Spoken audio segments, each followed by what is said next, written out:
మకర రాశి వారికి ఈ వారం చాలా అనుకూలంగా ఉంటుంది. గడిచిన కొన్ని వారాల కంటే కూడా ఈ వారం చాలా అనుకూలంగా ఉందని చెప్పొచ్చు. వ్యయాధిపతి తృతీయాధిపతి అయిన గురువు షష్టమంలో ఉన్నారు. అష్టమాధిపతి రవి జన్మరాశిలో, చతుర్థ లాభాధిపతి అయిన కుజుడు జన్మరాశిలో ఉన్నారు. పంచమాధిపతి దశమాధిపతి అయిన శుక్రుడు ద్వితీయంలో ఉన్నారు. కుటుంబ పరంగా చిన్న చిన్న మనస్పర్ధలు, డిస్టర్బెన్సెస్ వచ్చే అవకాశం లేకపోలేదు. ధనం కూడా రావాల్సినంత రాకపోవడం, ఖర్చులు అధికంగా ఉండే అవకాశాలు గోచరిస్తుంది. ఉద్యోగంలో స్థిరత్వం లభిస్తుంది. చేసే వృత్తి ఉద్యోగాలు ఏవైతే ఉన్నాయో ఒక కొలిక్కి రావడం, వివాహాది శుభకార్యాల విషయంలో ఒక కొలిక్కి రావడం, సంతానం సంబంధించిన విషయవహారాలు ఒక కొలిక్కి రావడం అనేది ఈ వారం ప్రారంభమవుతుంది. ఎప్పటించో కష్టపడుతున్నాం, కష్టానికి ప్రతిఫలం రావట్లేదే అన్న భావన ఏదైతే ఉందో అది ఈ వారం నుంచి కాస్త సానుకూలమైన పరిస్థితులు దిశగా గ్రహగతులు నడుస్తున్నాయి. అదేవిధంగా అష్టమంలో కేతు ఉన్నారు.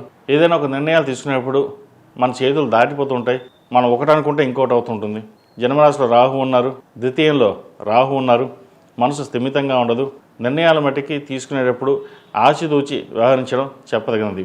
ఫ్రెండ్స్ మాట విని చెడిపోవడం అనేది కూడా ఇబ్బందికరమైన వాతావరణం చెప్పచ్చు. వాటి విషయం జాగ్రత్త వహించాలి. ఈ రాశిలో నిర్మించిన విద్యార్థులకు కాలం అంత అనుకూలంగా లేదు.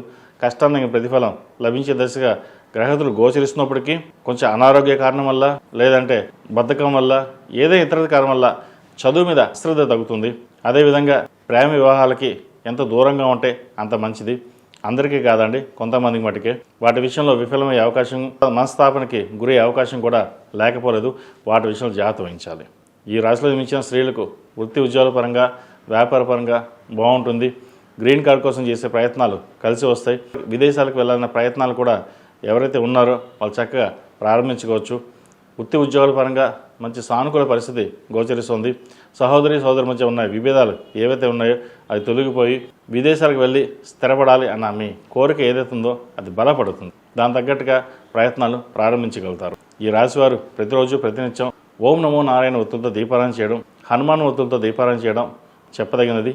నువ్వుల నూనె పోసి దీపారాధన చేయండి, మంచి ఫలితాలు ఉంటాయి. శుక్రవారం నాడు కానీ, మంగళవారం నాడు కానీ ఆరావళి కుంకుమతోటి అమ్మవారిని పూజించడం చెప్పదగిన సూచన. ఈ రాశిలో జన్మించిన వారికి కలిసి వచ్చే సంఖ్య 6, కలిసి వచ్చే రంగు ఎల్లో. ఏదైనా పని మీద బయటకు వెళ్ళేటప్పుడు సోమవారం కానీ శుక్రవారం కానీ వెళ్ళండి, మంచి ఫలితాలు సంప్రాప్తిస్తాయి.